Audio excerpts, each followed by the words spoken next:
Olá, sejam muito bem-vindos! Hoje a gente vai falar de um tema que tira o sono de muito gestor de organização social no Brasil, a famosa insegurança jurídica. Mas e se a gente te contasse que existe um verdadeiro manual de regras, criado não para punir, mas sim para transformar esse medo em poder? É isso mesmo. Nesta nossa conversa, a gente vai decodificar o guia que simplesmente redefiniu as regras do jogo para o terceiro setor. E olha, para guiar a gente nessa jornada, temos uma base muito sólida. Esta análise é inteiramente baseada no caderno de estudos número 2, o Marco Regulatório das OSCs, MROSC e Segurança Jurídica, de uma das maiores autoridades no assunto, o professor doutor Marcelo Lessa, que é o idealizador e mentor do projeto ENAC Turbo. O conteúdo dele vai ser nosso mapa para a gente navegar com total segurança por esse tema tão importante, garantindo que cada passo que a gente der aqui seja claro e muito bem fundamentado.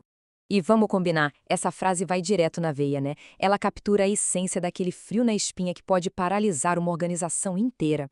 É o medo de que uma intenção boa, um projeto social incrível, acabe virando um pesadelo pessoal, um problema financeiro para o CPF dos gestores. E é aqui que o jogo vira. Chega o marco regulatório das organizações da sociedade civil, o nosso famoso MROSC. Ele não foi feito para ser uma armadilha. Muito pelo contrário, ele nasceu para ser um escudo, uma armadura.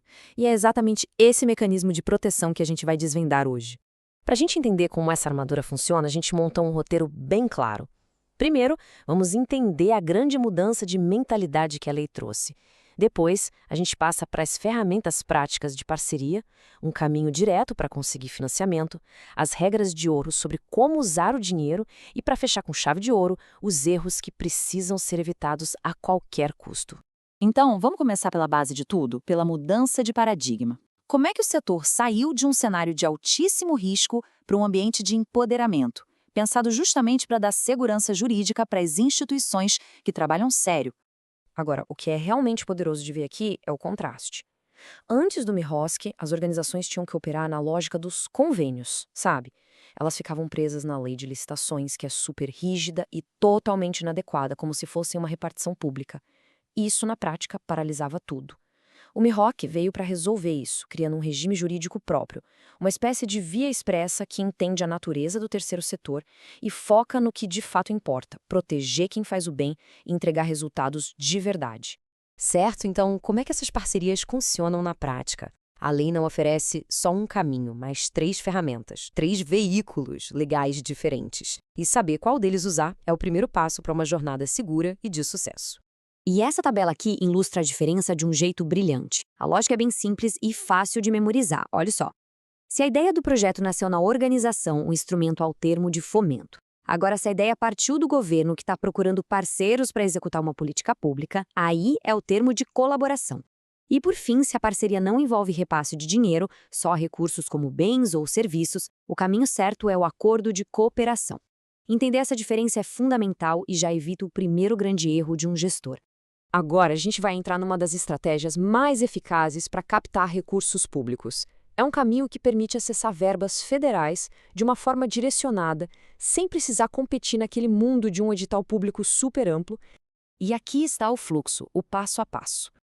A mágica toda acontece no passo número 2, a indicação direta do CNPJ pelo parlamentar lá no orçamento. Por que isso é tão poderoso? Porque essa indicação aciona o artigo 29 do NRSOC, que torna a competição pública inexigível. O recurso fica, na prática, carimbado para aquela organização. É um mecanismo totalmente legal, transparente e que foi pensado para conectar o recurso público a projetos que já tenham impacto comprovado e reconhecido. Ótimo, o recurso chegou na conta. E agora? Como é que ele pode ser gasto? Essa é uma das áreas mais sensíveis, e o MLSOSC, felizmente, é extremamente claro. A gente pode visualizar essas regras como um semáforo de trânsito, o que tem sinal verde e pode avançar, e o que tem sinal vermelho, que é parada obrigatória. E aqui está o nosso semáforo. Prestem muita atenção no sinal verde. Pagar salários, inclusive de diretores que efetivamente trabalham no projeto, e cobrir custos indiretos, como aluguel, contador, internet. Isso foi uma verdadeira revolução, porque reconheceu a necessidade de ter uma estrutura profissional. Mas o sinal vermelho é igualmente importante. Aquela taxa de administração genérica foi abolida para forçar a transparência. E, claro, dinheiro público não pode cobrir multa da própria organização ou pagar comissão para captador de recurso. E agora, para fechar, vamos focar nos pontos mais críticos. São aquelas armadilhas que podem fazer uma organização ter que devolver cada centavo que recebeu com juros e correção monetária. São os erros que os órgãos de controle, com toda razão, não perdoam. O primeiro erro fatal é o que a gente chama de contrato fantasma. A lei permite sim remunerar um diretor, mas a regra é de ouro. O pagamento tem que corresponder a um trabalho real, direto, na execução do projeto, como coordenar as atividades, por exemplo. Pagar alguém só pelo cargo sem uma função executiva clara no projeto é uma linha vermelha que leva direto para a devolução dos recursos. O segundo erro é tentar usar o modelo antigo da taxa de administração. O MROS acabou com essa ideia de cheque em branco. A lei exige transparência total. Não adianta mais pedir 15% para custas gerais. É preciso detalhar. R$ 500 para a internet, 2.000 para o aluguel, 1.000 para a contabilidade. A razão para isso é bem simples. Forçar um planejamento financeiro sério e evitar que o recurso seja desviado sobre um rótulo genérico. E o terceiro erro, que talvez seja o mais grave na prática, é o uso de dinheiro vivo. A regra aqui é absoluta. O dinheiro público da parceria jamais, em hipótese alguma, deve sair do sistema bancário. Cada pagamento do maior fornecedor ao menor serviço precisa ser feito por transferência eletrônica dentro da plataforma do governo. E por quê? Para garantir 100% de rastreabilidade. Isso protege tanto o dinheiro público quanto o próprio gestor. E fica aqui um alerta final, mas que é fundamental. Não precisar fazer uma licitação formal não significa ter carta branca para comprar de qualquer um por qualquer preço, tá? A regra de ouro da gestão pública, economicidade, continua valendo. É obrigatório obter pelo menos 3 orçamentos para cada compra ou serviço, para provar que o melhor custo-benefício foi buscado. Então, o ponto central é este aqui. O MROS não é um labirinto de burocracia feito para prender as organizações.